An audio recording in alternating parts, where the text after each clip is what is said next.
Welcome to The Conquering Truth. I'm Dan Horn. I'm Jonathan Sides. I'm Charles Churchill. And I'm Joshua Horn. Right now there's a lot of panic about and hysteria about the COVID vaccine. There's some people who are saying if you don't get the vaccine, it means you don't care about anybody, that you just want the pandemic to continue. You want everybody to stay at home and have to wear masks all the time. There's other people that are saying that if you take this vaccine, you'll become magnetic, or that you'll be sterilized even if you just walk near somebody who had the vaccine. And there's all kinds of things that are out there that are just beyond rational, beyond reasonable. And our goal tonight, I think, is to talk about it in such a way that we kind of try to apply some logic to it and try to apply some reason to it. So how do we move this conversation in a way about vaccines so that it's not just all about panic, and it's more reasoned and thoughtful about how should we think about vaccines? I do think the right place to start is perspective. And I do think, so there's a concept that the more you think about something, the more important it becomes. And part of what's going on is what people are thinking about is the physical things. They're thinking about the virus. They're thinking about the vaccine. And the only thing in the universe that's worth thinking about as much as you want to, that will never become too important, is God. And so there is this part of it where the way to bring things into perspective is to actually be able to take things back, to be able to think about God and who He is and what our place is in the world with Him, what place the vaccine has in the world according to God, what place the virus has, because these things are not bigger than God. And I don't mean like in God is bigger than everything. I mean, God is in absolute total control, and He sent these times and these things for a reason. And there's a way the church and people and Christians should think about these things, and it starts with understanding that He has a proper place. And if He's not in the proper place, everything else is going to be too big. And that's part of the hysteria, and that's part of the irrationality. I mean, hysteria and irrationality are just other terms for fear. Right. Is we have fear of the disease or fear of the vaccine. And what you're saying is really your fear needs to start with a fear of God. Absolutely. And if you've got a proper fear of God, then put those other fears underneath it. Fear of a disease, fear of a vaccine, and you can give them some perspective, and you can begin to think rightly about them. But if you don't have that umbrella of the fear of God over it, you're going to be consumed by hysteria. You're going to be consumed by fear of something that's not rational. I think it's worth mentioning that we did an episode on fear in society with all the COVID stuff, kind of on both sides. That we'll link in the description, and we'll tread on a little bit of the same ground, but I think tonight we're going to try to get into eventually some of the more details about it. And I mean, even when you think about it, and if you start with the fear of God rather than fearing the vaccine or fearing the disease, it doesn't eliminate the fearing the vaccine or fearing the disease. It's that fear becomes subordinate to the fear of God. In other words, God says the wages of sin is death. So when you say, should I take the vaccine or not take the vaccine, the question should not be, do I fear the disease? It should be, how do I obey God? Because God is the one that kills for disobedience to God. That is what all death is about, disobedience to God. And it boils down, even if it's the corruption in our flesh, it's our aging, everything is because of disobedience to God. And so the way to put it in the proper perspective, like you were saying, is to say, how do we obey God? Right. And some people might come to the conclusion that to obey God, you take the vaccine. And some people might come to the conclusion to obey God, you don't take the vaccine. But to get the hysteria out of it and think about it rationally and biblically means that you have to start saying, what's obedience to God? Not just, oh no, the disease might kill me. Well, God can kill you all kinds of different ways. He doesn't need COVID to do it. There's even a part of it where to come to that point also means if I get the vaccine and someone else doesn't get the vaccine, it doesn't mean that God's will is somehow going to be thwarted. And God was like, I didn't want you to die, but because this other person didn't get the vaccine, you're going to die against my will. And that's, and I do think there's this part of it that it becomes what so much of the fear is we have been taught to fear other things than God. We are taught to fear the actions of other individuals more than we fear God. We're taught to fear what someone else says more than we fear God. And that's really where, it's like you're saying, if you're in a room with a guy with a gun and somebody goes, you just need to fear God, you're still in the room with a guy with a gun and you have to deal with that and you can't remove that. But there is also this part of it where that's really not exactly what's happening. And the thing that people are being told to fear is frequently something that's several levels removed from them. And that's still what they're panicked about. I mean, the fear of God is kind of a basis that needs to underlie everything you're doing. It's the beginning of wisdom. So you need to fear God, and then, that means not fearing the things of the world. I mean, you need to understand the reality of the way that God made the world, the way that he made it so that things are consistent. The commands he gives us, the commands that, sometimes we are supposed to risk our lives, but then on the other hand, we do have a command to protect life. We have commands, there's a lot of parts of scripture they're talking about medicine, and so that's definitely a valid thing. But you need to have the fear of God as the foundation so that you're not being panicked by whatever your Facebook feed is telling you to be afraid of today. But that doesn't mean that you don't look at the reality of the world and the reality of risk and dangers out there and make wise decisions. And I think one of the things that when we think about that, and it's a verse that I've said before that I've got at conferences where people get really upset, is God kills and God makes alive. And God says that in Deuteronomy. Nobody ever died except that God killed them. And so if you start by understanding that, if you start by accepting that, then all of a sudden, like you were saying, but my neighbor, he didn't get the vaccine, I'm going to die because of it. Only if God kills you. And, oh no, I'm going to get the vaccine, that means I'm going to get cancer and die. Only if God kills you. And it puts all the rest of it in perspective when we recognize it's God who kills and God who makes alive. And God frequently kills people, as far as we can tell, because they've made poor decisions. Sure. But, he making poor decisions doesn't thwart his will, and it also he uses that to accomplish his will. So it's, it doesn't mean that, but it means that if we're walking in obedience to God, what in very practical things in terms of getting shots or not getting shots and recommending that other people do or recommending that they don't, if we are walking in what's the best of our understanding is the best way to obey God, we don't need to worry because we've done our job. The results are up to God. It seems to me one of the first things that we should recognize is sickness is sent by God. He sends it as a judgment. He does it. And when we look at it going around the world, we should recognize that it's judgment, and we shouldn't just go, we can thwart the judgment of God, just like we can't stop him if he chooses to kill us. We also can't stop his judgment by coming up with a vaccine, which doesn't mean it's wrong to come up with a vaccine, but we need to put the vaccine into perspective. Right. If God is still judging, the vaccine will do nothing because God doesn't have to be constrained by the will of man. It says in Deuteronomy 28:58 through 61, and this is God talking to Israel about what he's going to do. If you do not carefully observe all the words of this law that are written in this book, that you may fear this glorious and awesome name, the Lord your God, then the Lord will bring upon you and your descendants extraordinary plagues, great and prolonged plagues, and serious and prolonged sicknesses. Moreover, he will bring you back on you all the diseases of Egypt, of which you were afraid. And they shall cling to you also every sickness and every plague, which is not written in this book of the law, will the Lord bring upon you until you are destroyed. And so often we think the solution is, let's go out and figure out a vaccine, when the solution is repentance. And I think, you are supposed to have these two parallel tracks that you're thinking of. Like if you think back to the early settlers to America, you have the Puritans, and they're attacked by Indians, and kind of roughly similar situation, kind of this existential threat to their society. And their response is, let's have a day of fasting, a day of humiliation, saying, what is our sin? How do we need to repent? And then they go get their weapons to fight the war against the Indians. So you need to do both. You need to have the repentance or the self-examination, and you also need to say, what am I supposed to practically do with the means that God has given me?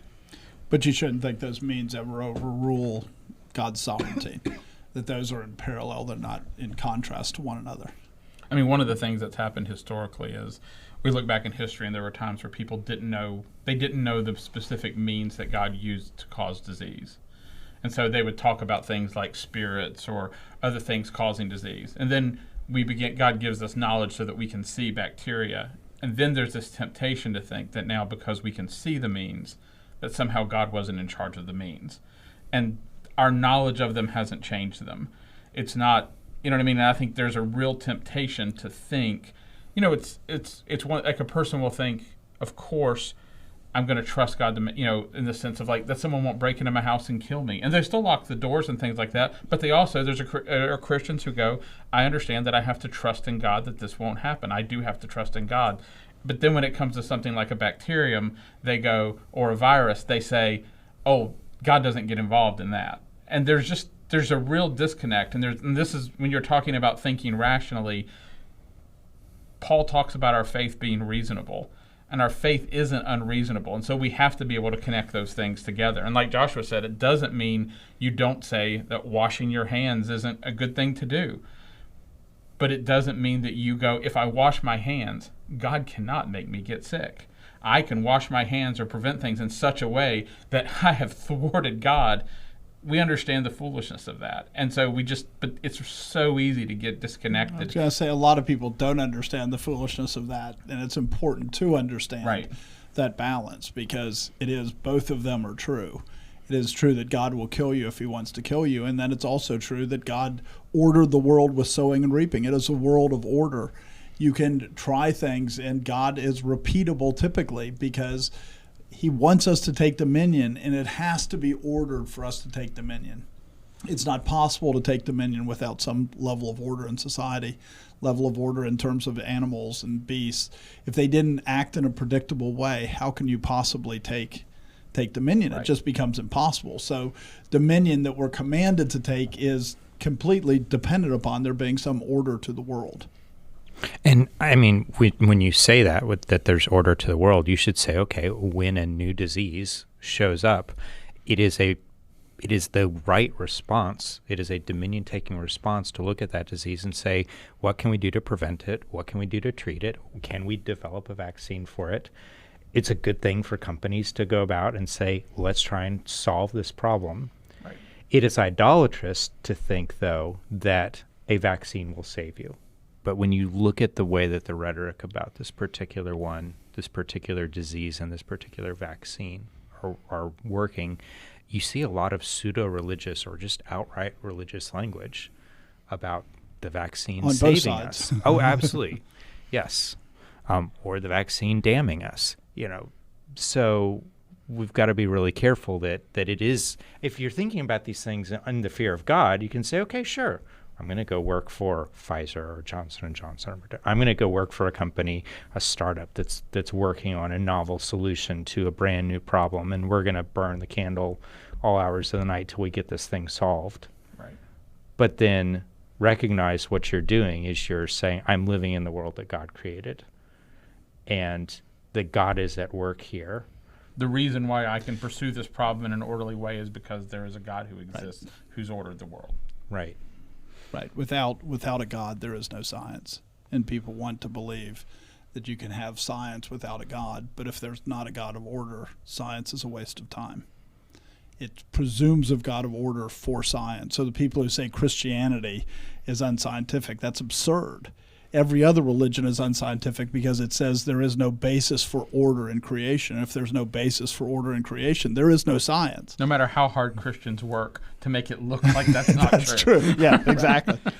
And I think this is, kind of on the whole issue of the vaccines and dominion.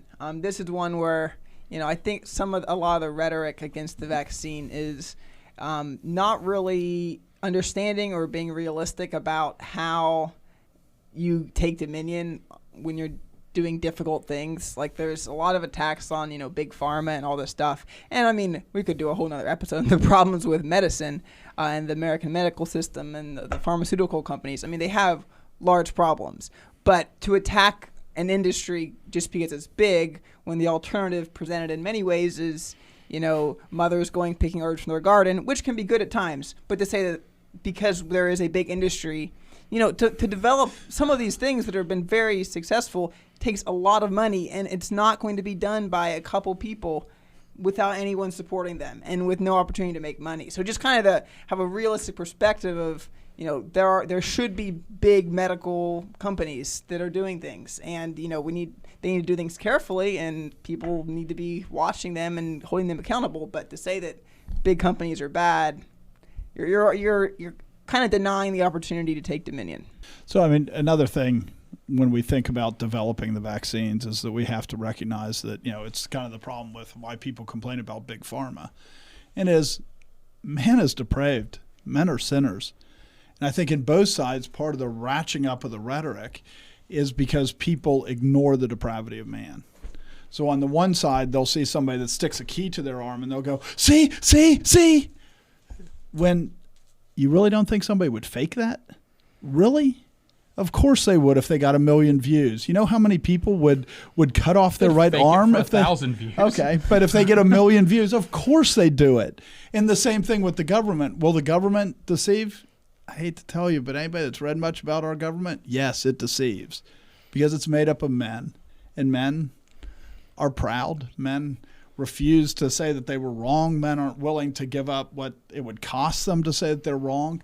And maybe at one point science was a little bit off that, but now science is so much controlled by the funding from the government that it pretty much is a government industry. And so it has all the same pressures that government employees have, the same pressures to have your not to have failures, right, but to have just continual successes. And so all these things skew it so that it's hard to know what can you trust and what can't you trust. But it also means we should all calm down because there's people that are just trying to stoke the fear. Right. And I think, the mistrust of government is not entirely misplaced. Because you have governments or administrations, state governments, who are pushing the vaccine, and at the same time they're pushing murdering babies. And you have, wealthy individuals who are funding programs through the vaccine, while at the same time pushing murdering babies. So, most people do draw a red line where they say, I will murder people at this point, but I won't after this point. But they don't get a blanket benefit of the doubt, because when you have an ideology that's wicked, you don't get a benefit of the doubt. When you're saying that the world is overpopulated, do I think that most of these people would go out and kill people intentionally to try to depopulate the world? Probably not. But when you're saying these things that are grossly against Scripture, you don't get a blanket benefit of the doubt. I think it would be very hard if somebody's actually saying that the world's heating up because of human thing and we're going to destroy the planet. A lot of them are saying the best thing would be as if the population of the planet declined sharply. And these people are in government. So, I mean, yes, you're right. Most of them would not say, I'm going to murder my neighbors. But a lot of them would be fine with, well, hey, if you cause a lot fewer people to be living in someplace else that I don't know, they wouldn't be that bothered by it. Right. And so we just need to recognize, and again, it comes back to the depravity of man, that they're so confident of their position, they are not holding up that you need to protect life for other people because they're so confident of their position that they're protecting life by trying to have more people die. I mean, that is part of what the climate change people are saying. And so we can't discount that and say that they wouldn't do something.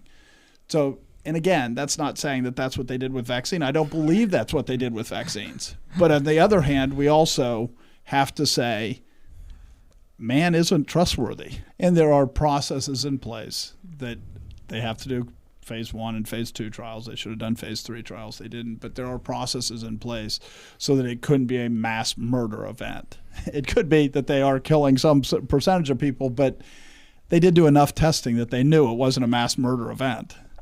Right. If you get a vaccine in your arm, it doesn't dramatically increase the rate of death. That would be known. And I think that's pretty key. I mean, I think that's, I think that really puts it all in perspective, right? Is that if that's that there's only that's certain a key that things. Sticks. There's only certain things that can be hidden, and yes, you could increase the death rate by a factor of 100%, But what does that mean? You wouldn't notice that without Right. being able It to would be see the statistically statistic. insignificant, right? It could, And I mean, you give there's a so much shot in data that it would be- 170,000 arms or 170 million arms or whatever. So 20,000 people died that week instead of 40,000. How do you know? Did that reduce it or did it go from 20 to 40? I mean, that's how many people die every day. And people are going, oh no, people died with the vaccine. And it's like, just relax. That's how many people die all the time. You've got the nurse who was arrested for killing like 40 people over a number of years, and people think no one like that could be anywhere else, and that's just naive. And at the same time, what you're saying is there are controls, and One of the problems is that those systems end up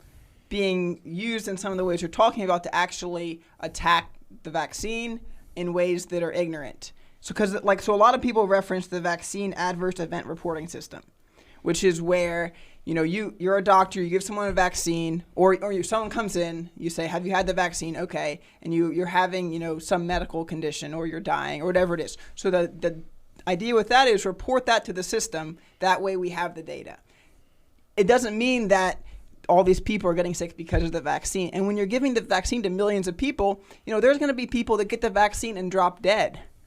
But, when you have a possibility that, for a certain group of people, maybe if you have, diabetes, that 1% of the people are going to die of diabetes. Well, maybe if you're a doctor, you might not notice that because you just had, one patient die. But then if you have every doctor in America saying, I'm having one patient dying, then people who understand how the statistics work can go through that data, if they're doing their job correctly and say, oh, this is a big problem. We need to stop entirely, stop giving it to this group of people.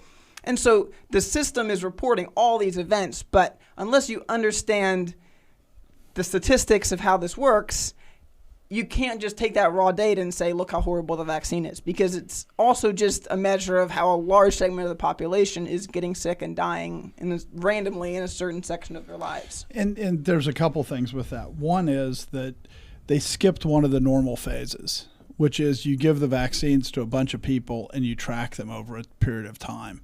Because what that reporting system for is after you've gone through that and made sure that there was no statistical things, so that it's to catch things that missed that system. And so part of the reason that there is some natural hesitancy is because they did skip a normal step to speed it up. And now you can't do that because the reality is just as there are doctors that are going, well, this person died the next day, so it must be because of the vaccine, so I'll report it. There's other people that are going, well, he died, but he wasn't very in good shape anyway, so I'm not going to report it. So, and we have no idea how much of either there are. Right. Well, and one thing is we're months into this vaccine rollout. And so, all the states going out there, and they even paused one of the vaccines for a while or cancel it. I don't keep up with all of this. I think the Johnson & Johnson, there was a problem with it. So, one thing is people are watching this and they are willing to shut things down. Let's say people are twisting the data. So we're months into it. Let's say people are twisting the data. I think the worst that you're going to have, barring some really weird thing that everybody drops dead after a year after taking it, which would be, I'm not aware of that ever happening with anything else. But, say they're twisting the data, lying about things. The worst you're going to have is maybe the vaccine was marginally worse than not getting the vaccine. Relatively. It could be double, but still double is pretty minor. Right. So the worst are going to happen is not that there's going to be mass death. It's that it's going to be a little worse, something that you would never notice unless you did a huge study of a bunch of people. So, just to keep the risk in perspective is people have been looking at this and they're willing to shut it down at certain points, and they haven't shut it down, and there haven't been these massive death increases. So, even though the United States took some shortcuts, there were like the Netherlands that pulled one of the other vaccines because they saw the blood clotting issue way before, because not everybody did the same thing the U.S. did, and some of them are doing more controlled trials, and they're doing it the more typical way that would be done. And so, yeah, I agree with you. There's not some big thing hanging out there that all of a sudden everybody's going to go, look, this vaccine's horrible. Sorry, it would have been seen by now. One reason why it's not unreasonable to still mistrust some of these things is just to realize how much pressure is on the people involved in this. You have all this media attention, you have all this political attention. If you're the guy standing in the way of the vaccine that people believe is going to save the world, and people don't understand why you're doing it, and they don't get it, that's a lot of pressure. And even if you are trying to be completely honest, I mean, that is a lot of pressure. You know, back when the FDA was approving this vaccine at the end of Donald Trump's presidency, the news reported that his chief of staff was calling the head of the FDA saying, if you don't approve this vaccine, tomorrow you're fired. Whether or not that's true, we do know that he was publicly heckling the FDA on his Twitter account saying you need to approve the vaccine. And that's a lot of pressure. The president of the most powerful country in the world is saying, I'm going to fire you, or you're doing a horrible job because you're not doing this vaccine. And, you know, the same with a lot of these people, from the president on down. He's not looking at the data. There's no reason to think that he knows that it's safe. He's just saying, we need a vaccine, so you better get us a vaccine. And, you know, the media, even, you know, they're not really doing a good job of being the watchdog to check the medical side of this. I mean, it's not happening. They're not capable to do it either, really. Yeah, I mean, and they're not hiring the people that would be capable. So, you know, there's a lot of pressure, and even honest people, that's a lot of pressure to deal with. And I mean, we know what happened with the swine flu with Ford, right? I mean, in '76, he was running for re-election. You don't know? Oh, man, Joshua, you should be up to date.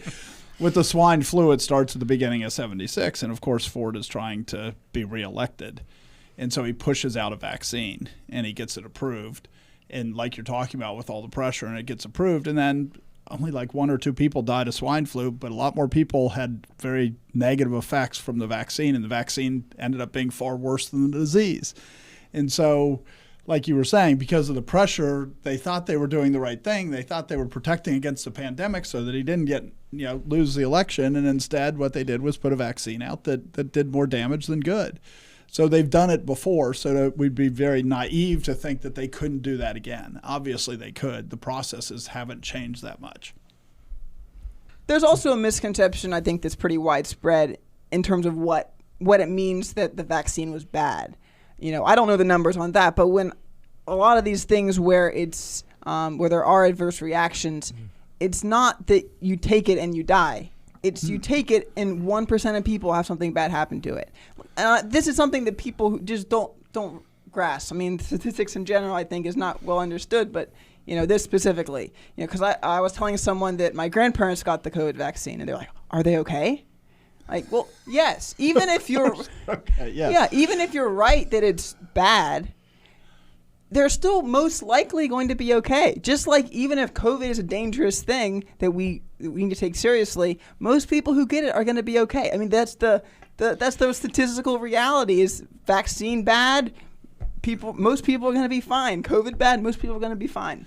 And that's what the phase 1 and phase 2 trials prove, right? I mean, that's what we know that they had enough statistics for. We know that they did enough due diligence. They did the statistical analysis where if you get the vaccine and 10% of the people die, they would not have released the vaccine. Like you said, there's never been a vaccine that had effects 2-3 years down the road, and maybe this one could be different than everything else, but there's no reason to believe that it is. But the problem with what both of you are saying is that it doesn't sell airtime on cable news. Or clicks on Facebook. If your headline was disease, not so bad, vaccine, not so bad, then sorry, you're not selling me enough fear to keep me engaged and keep me watching. Worst case scenario, not worth worrying about. Yeah. Right. But you look at, right, and it's like under the age of 40, COVID's less deadly than the flu. But people, you have people out there that they get it and they're news reporters and they're like, I'm afraid I'm going to die tomorrow. And it's like, grow up. And yet they don't, because like you said, they want the clicks. They want the notoriety. You get athletes who get it because they're being tested so regularly, and they go up in a news conference and they say, the worst thing about it is I'm asymptomatic. and it's like, what kind of confusion are we in where you think the worst thing about a disease is that it's not affecting you at all? A disease that's really deadly. It's not affecting me at all. This is horrible. I mean, when you talked about the fact that there are these God has built these natural things into the world to prevent it. The one thing that fights against it is irrational behavior. Right. You know what I mean? Because there's a part of it where whenever you get to the point where you don't believe anything, then there's a part of it where you believe you could have 400 people dying out of 2,000 people, and no one would say anything, or you wouldn't know, or no one would know, which means you panic about everything. Right. And you know what I mean? And that is really what kills you, is the panic. I mean, the panic is worse than the disease and the virus all rolled into one. And it's really because, Jesus Christ came to defeat the power of sin, which is the fear of death. And it's when fear of death is taking over everything else that you're unable to rationally go, wait a second, that just couldn't happen. Really, everybody, they had to volunteer for the trial, right? Their family would have known that they volunteered for the trial, and yet 200 people could die, and nobody in their family that knew they volunteered for the trial would go, wait a second, he volunteered for the trial. I mean, it's just completely ridiculous. But yet people are going, oh, yeah, that could happen. Well, no. I mean, the world isn't ordered that way. It's more complicated. It's not that easy to, people look at the government and they say it's incompetent, and then they turn around and say, but they could hide this. Really? They're incompetent. We live in Be consistent. We live in a world with something like Twitter where you can actually have a local outage, and you can go online and see if other people have the same local outage in your area by doing a search within about 15 minutes of the outage happening, and they think you could hide. You know what I mean? They think you could hide the same sort of thing. I mean, but that level of disconnection is required if you're going to have this kind of panic. You have to disconnect those things. When the difficult thing, though, is people say they're not hiding it. Here's 10 different people who said, they're whistleblowing. My family member got the vaccine and now they died. Right. So, I mean, the problem is, developing the right perspective of, how much of this do I need to be paying attention to? Because, people, there's probably people listening that are thinking that. I've seen it. They're letting us know. And it's kind of off topic, but, years ago I said, the worst thing about the lottery being adopted by states is it meant nobody's going to teach statistics in the schools anymore because the schools get money from the lottery. If you taught statistics, everybody would go. It's insane to play the lottery, but yet people go and play the lottery, and now you have them go, I know 3 people that miscarried, so therefore it causes miscarriages. And they think it means something because they don't understand math well enough to go, that's insane. And to prove that point, we live in North Carolina, where one of the means that the governor has used to motivate people to get the vaccine is a lottery, right. $1 million lottery. If you take the vaccine, you get entered into this lottery, and nobody's doing statistics. Nobody knows them. They go, 98% of the people that have had COVID didn't have the vaccine. Yeah, but the vaccine hasn't been out for most of the time that people are getting COVID.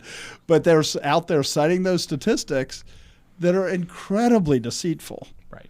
And so, there's a reason why people are having trouble trusting them. It's because they're not acting very honestly, and they're not acting very forthrightly. Yeah, I mean, I saw an article, I think, that just this past week, 99.99% of people who got vaccinated did not get hospitalized for COVID.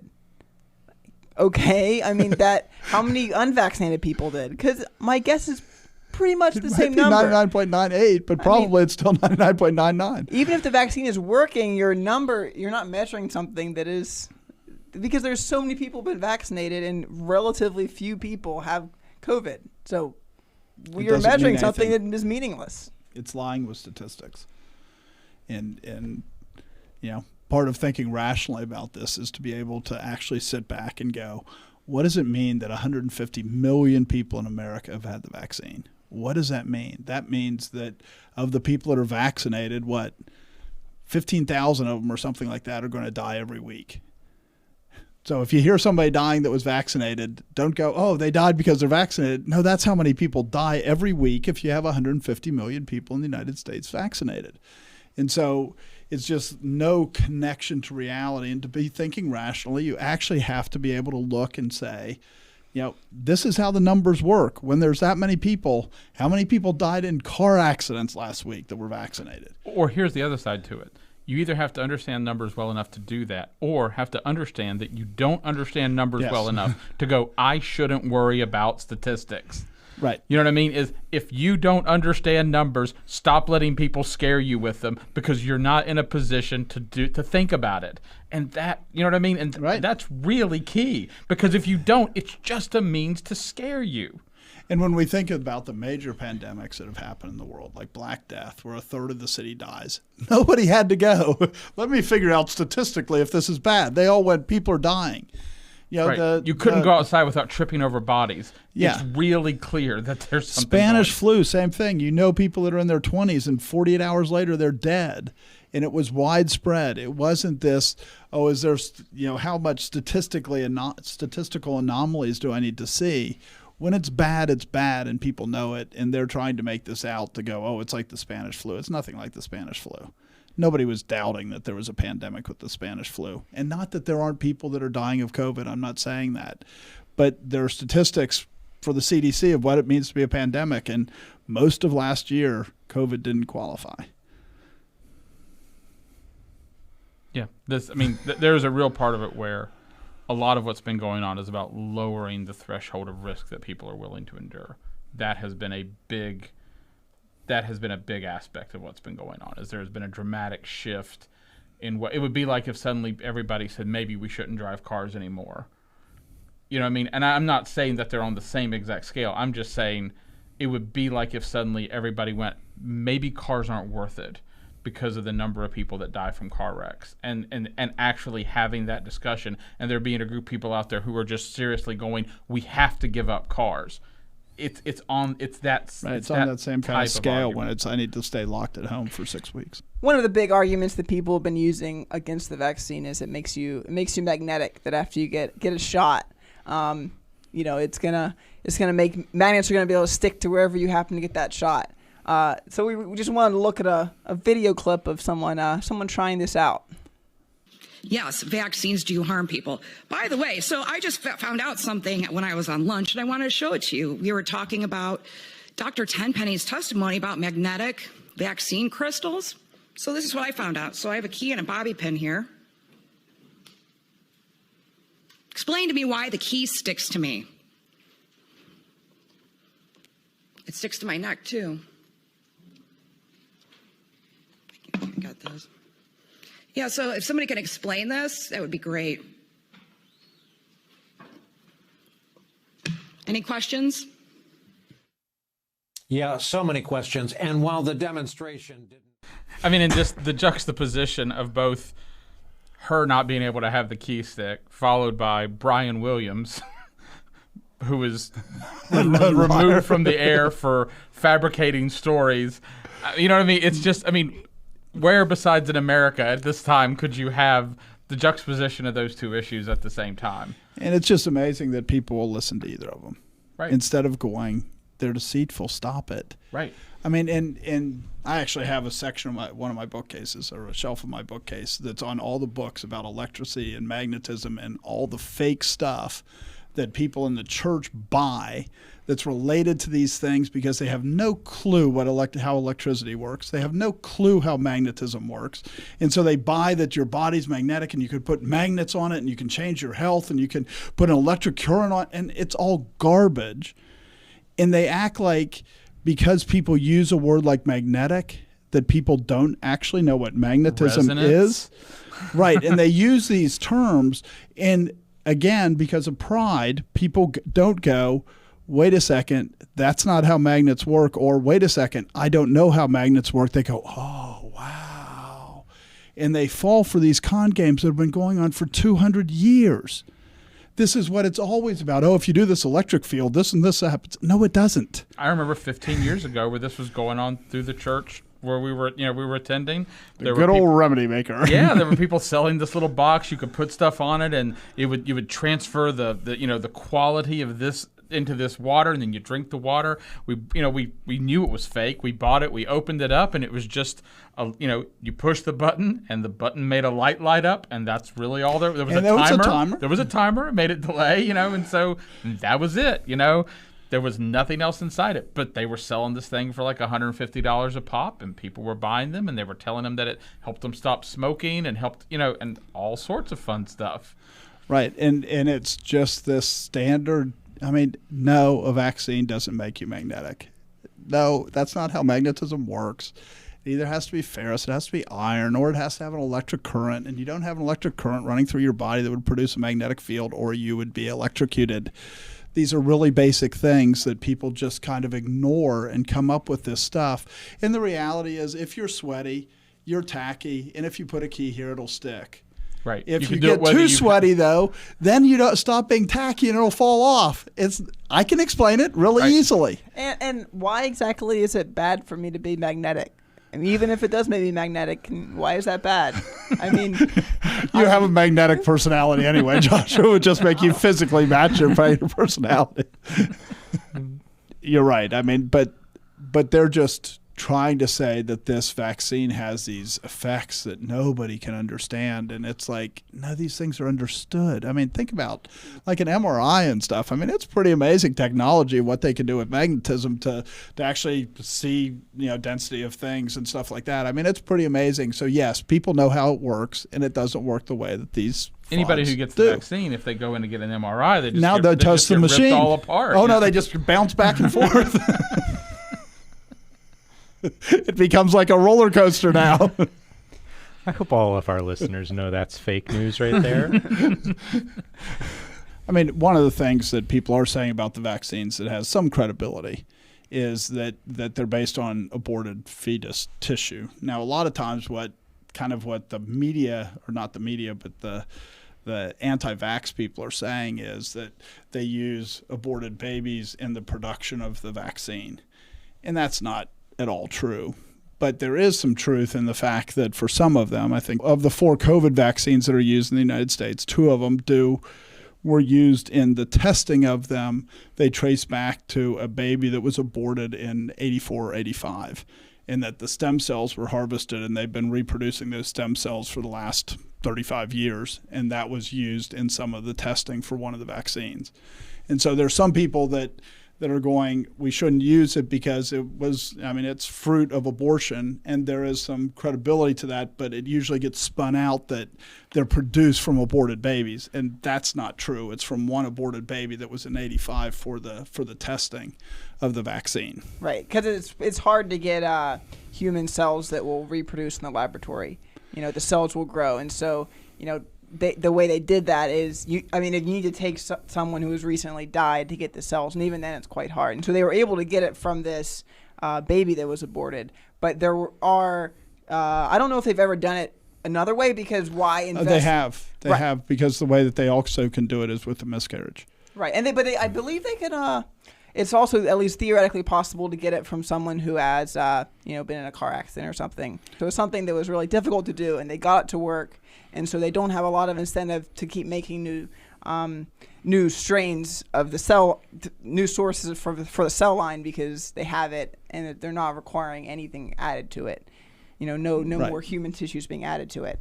So how, and then you're not getting that injected into you that's used to test whether it, because if you have a vaccine that kills all human cells, that's a big problem. You don't want to put that into you. So they're testing it, does it kill human cells? So how much of a problem is that? Less than a lot of people say when they're talking about it. It was a bad thing that this baby was murdered back when it was murdered decades ago, but that's not the same thing as saying that babies are being murdered in order to produce this vaccine. And you could even, I do not have an issue with someone who says, I don't want to take a vaccine that used those stem cells because of the source of them. But what we're talking about specifically is people misrepresenting the truth. And there are even people who go on and say that actively babies are being killed to and that's what really, and for all the vaccines that this is true. Like you said, at best it's true for 2 of them. It's definitely true for one of them in the testing, I know. But there are 2, I believe, that had no involvement with it, to the best of any knowledge that we've been able to find out. That there are 2 that. Right, and there's one that traces back to one in like 78 or something like that was never documented whether it was from a miscarriage or whether it was from an aborted baby, because there are other ones that have been harvested from miscarriages. So we just don't know. Right. So if you have a objection to that, that's fine. Perhaps that's right, but at least understand what you're objecting to, and don't object to something that is not what's happening. Right. And, in the homeschool circles for years, I heard about how all these vaccines are, that they're using aborted babies for these vaccines, and it's just flat out not true, other than this one source that has been reproduced, the stem cell line. Right. So it's important to, again, to not be hysterical, but to be speaking what are the actual facts, what actually happened, and what is this the fruit of. And another big argument that people use against the vaccines is for women who are around people that have been vaccinated. Not that they've been vaccinated, but that they're around people who have been vaccinated. That they are going to either have miscarriages or have changes in the cycle, and that's caused by other people being vaccinated. And that's a interesting theory. And that theory goes back to the idea of vaccine shedding, which is something that was real. But what it really meant is with the polio vaccine, they used a modified version of it. And so they actually gave you a sickness that was like polio, but wasn't really polio. And then since you had the sickness, if somebody's around you, they can catch that sickness. And that was called vaccine shedding, where somebody else could get the vaccine from you by catching the disease that the vaccine gave you that wasn't polio, but was close to polio. So you got a mild polio-like disease. Right. And that was transmissible. And it was transmissible from nothing but having had the virus. The vaccine. Yeah. It was transmissible from nothing but having had the vaccine. Right. So I have the vaccine, and all of a sudden my wife gets the same sickness that I got from the vaccine, which isn't polio, but it's like polio, but it also makes her immune to polio. So that created this idea of vaccine shedding. So now they've taken that, though, but they don't do vaccines like that anymore. They've stopped doing vaccines everywhere like that. The polio vaccine, I think, in Ireland was the last time this was used. And now what they're doing, especially with this, the mRNA stuff that they're doing, it's completely different. It's that you're injecting something that's trying to cause the body to produce the protein that will produce the antibodies that fight against the protein. And so it doesn't work the same way at all. It can't happen. But these people are saying, vaccine shedding, to talk about this stuff that was happening 80 years ago, 70 years ago, and pretending like it's still happening now. Because you hear someone say people who have had the vaccine can still get the virus and shed the virus, but then people go, it's the vaccine that's shedding, not the virus. You know what I mean? And so, but then they go, the vaccine shedding, that somehow that's like getting the vaccine, so then that means you'll miscarry because there was this concern that women would miscarry because it has the same protein that's similar to a protein in the uterus. And they're coming up with all these things that don't really have any science. It's the same thing with the magnetism and the electricity, is you throw out these terms that people think they know what they mean, and then they kind of grab onto and go, that means this. And that's not what's happening at all. The technology is completely different, but yet they're going, this is the same thing that was happening then, when it can't be. It's functionally a different thing. They don't even for normal vaccines, they don't inject live vaccines anymore. Now they take it and they kill it and they inject that, which that you can't shed. If they inject you with polio that's been killed, you can't shed that because you don't actually get the sickness. You get the antibiotic reaction without the sickness, so it's not contagious. And so they're using things that were true a long time ago and pretending like they're true now. It's just very deceitful, and it's very, very twisting of what's actually happening in the world. Because people aren't saying you might get COVID from it. There's from people who have the vaccine. They're saying you might have mysterious issues with your reproductive system, not COVID. Because if you're afraid of getting COVID, the people who are afraid of miscarrying because of the vaccine are not afraid of getting COVID. It's two different groups of people. Those people don't really care if they get COVID, by and large, but they don't want to be around people who have the vaccine. So there's, people, some people are talking about the shedding, but a lot of other people are just believe that there's some mysterious thing that nobody understands that somehow is giving you this effect. We don't know how, we don't know why, and of course it's not that there's some study that this is happening. This is just word of mouth spreading.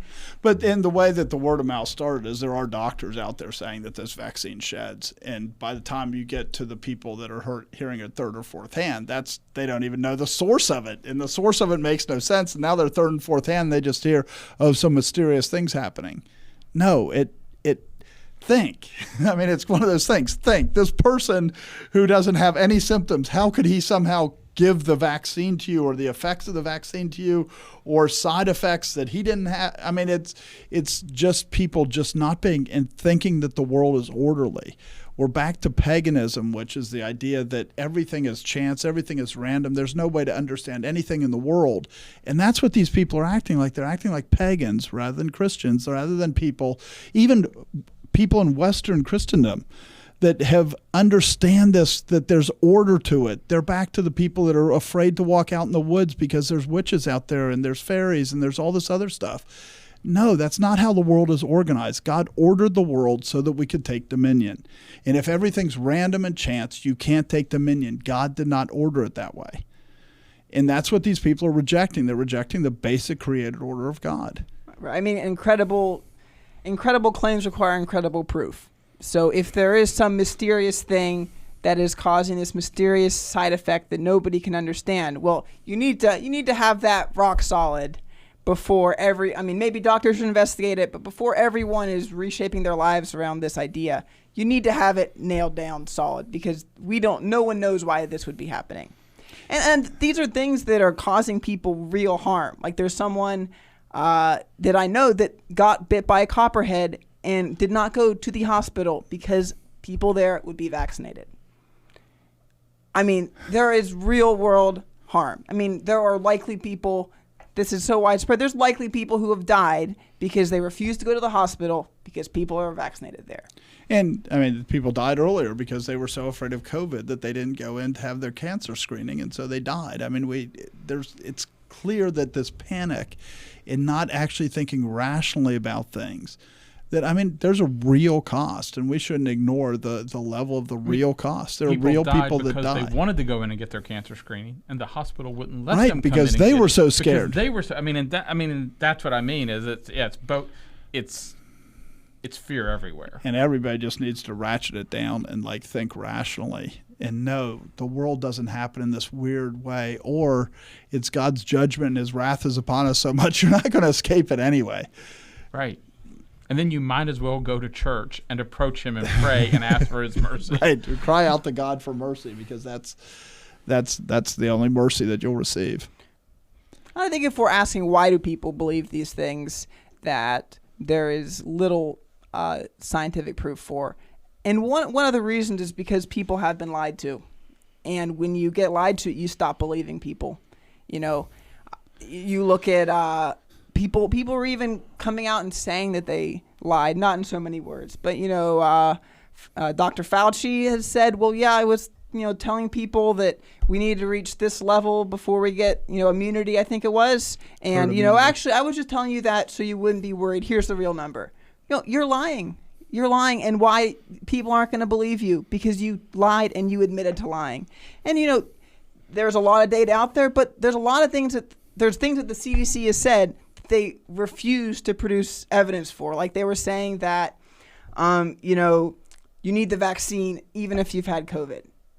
And they refuse to produce data for it. Or even produce a scientific explanation why that could be true. Right. Because if your body responded to the protein that's in the disease and then the virus is responding to this protein, and that's why you produced antibodies, then how could the vaccine possibly be better than actually getting the disease? But yet they're arguing that the vaccine's better than getting the disease. I mean, it's contrary to everything that scientists had said before about how vaccines work. And they say it without giving any proof, or even considering that they have a burden of proof to say, no, this doesn't make sense. So Rand Paul had 2 of his videos removed because, speaking as a doctor that had done a lot of things, in medicine before he became a senator, and he's speaking from a medical background and going, this isn't how they work. And so somebody at YouTube decides that they should delete his video because it doesn't meet the corporate line. And that's a really dangerous thing, because the way truth is often arrived at is through debate, and not just through one side saying this is truth. I mean, this is, it's Pravda. It's what happened in the Soviet Union, where there's one media source that's saying this is truth and nobody else is allowed to consider anything. So, they were very misled, and it's concerning to me that there's this movement to make sure that only one side is ever heard, because if only one side's heard, you don't get the back and forth which stops the misinformation. Yeah, I mean, there's real, a lot of the data that the CDC has put out shows that the vaccine is very effective in preventing death and all these things. But there's also big questions about, why are you producing the data you're producing? Why aren't you producing more data? And, those are fair questions with an organization that has history of making unscientific claims. And why aren't they producing more data? And one of the ones that I was looking at this afternoon was about the masks. And this is from the CDC website that I pulled today, of their scientific argument as to why you should wear masks. It says an investigation of a high-exposure event in which 2 symptomatically ill hairstylists interacted for an average of 15 minutes with each of 139 clients during an 8-day period found that none of the 67 clients who subsequently consented to an interview and testing developed infection. The stylist and all clients universally wore masks in the salon as required by local ordinance and company policy at that time. Now, a couple things about this study. One is there were 72 other people that they didn't check, so they have no idea. And the other thing is there was another case where there was somebody that worked at a gym that was a personal trainer, and he did it without a mask and dealt with 50 people, and not a single one of them got sick. So this study means absolutely nothing. Statistically, this is a total waste. This is not a study in any medical sense of the word, any scientific sense of the word. It's an anecdote, and this is the first thing that they lead with as to why masks work. Now, there was also an article today that I saw that went through every study that was done on masks before COVID broke out. And it's important because we all know there were trillions of dollars at stake around the world related to finding the right thing about COVID. So there's lots of money awash, like Joshua was talking about before, where there's enormous pressure to find it one way. And so nobody else has done a randomized controlled test, because those have never shown that surgical masks do anything. In some of the 14 RCTs, that's randomly controlled tests. That means that you can't fake it very easily, just in shorthand. RCTs that have tested the effectiveness of masks in preventing the transmission of respiratory viruses. 3 suggest but do not provide any statistical significant evidence in intention to treat analysis that masks might be useful. The other 11 suggest that masks are either useless, whether compared with no mask, or because they appear not to add to good hand hygiene alone, or actually counterproductive. Of the 3 studies that provided statistically significant evidence and intention to treat analysis that was not contradicted within the same study, 1 found that the combination of surgical masks and hand hygiene was less effective than hand hygiene alone. 1 found that the combination of surgical masks and hand hygiene was less effective than nothing. And 1 found that cloth masks were less effective than surgical masks.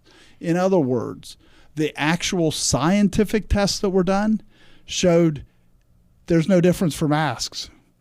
N95s maybe, but surgical masks, cloth masks, they don't do anything. There's no statistical evidence. And now we've had a year and a half where people could have easily done a control that the reason that you do a random controlled test is because by doing that, you make it so that the person who's running the test can't get the results he wants. Unlike the CDC's thing where you find somebody and you give an anecdote and say, this proves it. If you do a random controlled, and that's why you also have to include everybody in it, even those that don't follow the protocol, because that actually tells you what you should expect to have happen. And when you do that, masks do nothing. And no study since the CDC has requested that have shown anything any different. But yet they don't care about science. It's about controlling people, which greatly undermines their credibility when they come and say, look how valid, how great the vaccine is. We know they'll spin. We know they'll tell things that are blatantly misleading and just say things that are random that have no connection to the truth to forward their agenda. And so, yeah, the CDC needs to start to be scientific so that people, they earn credibility back. because right now they shouldn't have much credibility. I mean, a completely jaw-dropping amount of money has been spent on COVID, and a far greater amount of money has been, or economic value has been destroyed with the lockdowns and everything. I mean, they should have trials with, tens of thousands of people testing these things. How does COVID transmit? Do masks work? How about under different conditions? I mean, or 100 instead, different drugs. Let's try 100 different drugs and see what works when somebody starts to become symptomatic. And instead, you have these referencing two people. I mean, why are they not doing these things? I mean, government is incompetent, granted, but it's awful that it's not being done. I mean, one of the reasons it's easy to have this kind of discussion and bash the government, but you have to recognize the government is us. And the reason that the government can get away with that sort of thing is because we let them, because we want them to. Because we want them to, because we voted for these people, and because we're the kind of people who are gullible people, because we're the kind of people who would prefer somebody else to make decisions for us and to give us direction and to lead us down that path where they're setting our fears. They're telling us what we should be afraid of and providing the solutions for those fears. And specifically that they're saying they're omniscient. And we want them to be omniscient, because other than that, we have to deal with a God who's omniscient. And we'd rather have a government that we know kind of flounders around and doesn't do things very well, because if we have a God that's omniscient and it's just the government, it doesn't cause us that much damage. But if we have the living God being omniscient and knowing all our sins, it causes us a great deal of damage. So we have the God we want as a nation, and we want a very fallible God.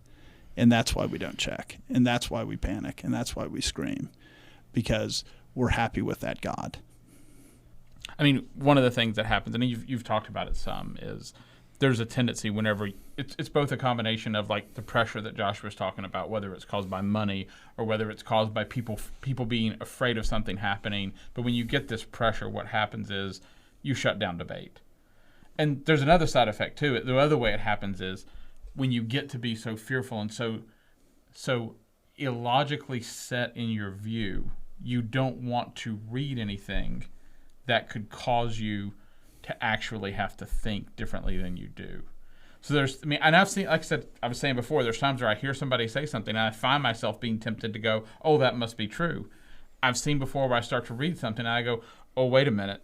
This sounds like they're actually being reasonable, and I don't think they agree with me. I don't want to read this. I don't want to listen to this. And so there's this part of it where there's forces shutting down debate, like externally, and then there's internal forces shutting down debate in exactly the same way, just withdrawing from debate, withdrawing from actual debate, not getting angry. Like you listen to somebody so you can just yell at them or so you can make fun of them. Look at this idiot, look at this, which is just another form of shutting down debate. And we shouldn't ignore how much the external props up the internal, right? When YouTube says Rand Paul can't say anything about the vaccine, how many people do that and go, well, if a senator can be shut down, obviously anybody should be, so why should I listen to my neighbor when he goes, really?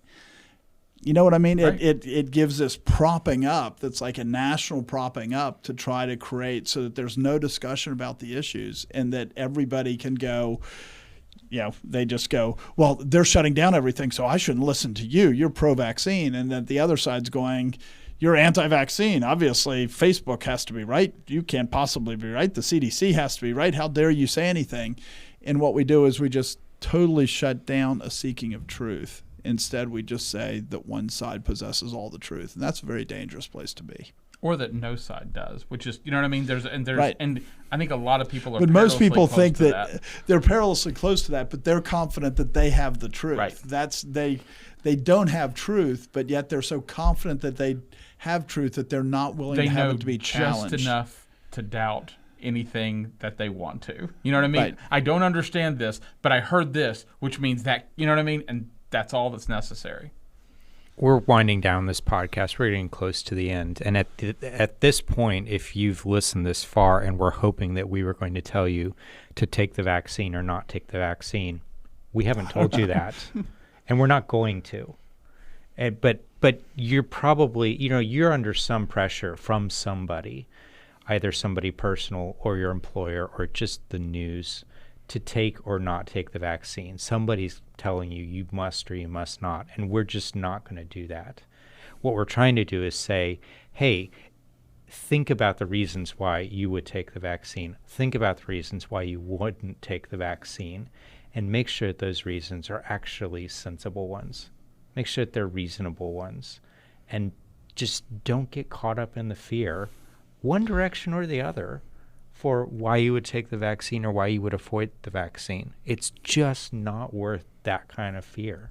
And it's not just the issue of the vaccine. I mean, most of the major issues in society today come back to similar roots. It comes back to, at a more surface level, not pride, not willing to actually investigate things, not having enough background and humility to recognize that, to understand actual science behind things.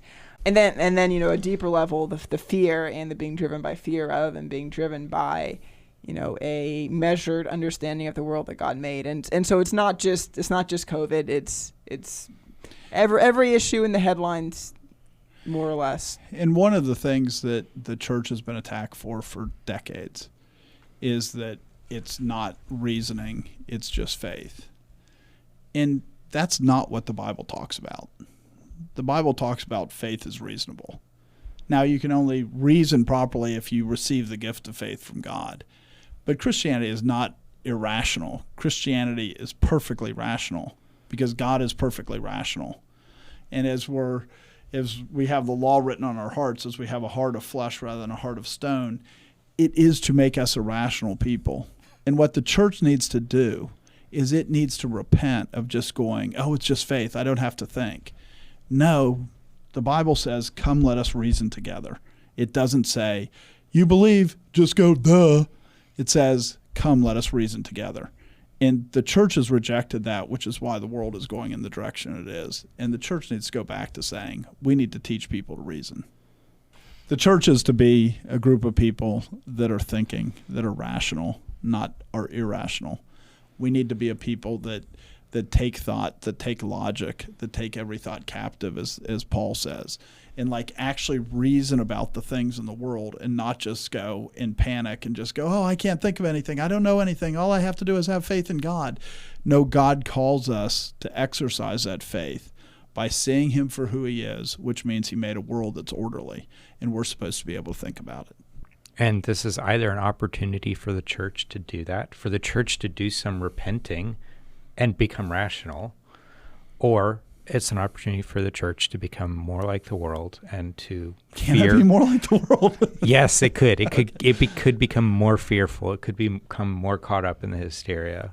And, it's God's putting pressure on the church for the benefit of the church, and he's going to use this to purify his church in specific ways. Yes. Thank you for joining us as we had this discussion about vaccines. We hope that it helped to cause everybody to ratchet things down some and just to actually think about it and to reason. This is what we need. This is what we need to understand who God is more. We're made in his image, and he is a reasonable being, and so we're supposed to reason like him. So we do. Thank you for joining us. This has been The Conquering Truth, a project of Reformation Baptist Church. If you found this helpful, you can visit us online at theconqueringtruth.com and subscribe here or in your favorite podcast app. Thanks for watching.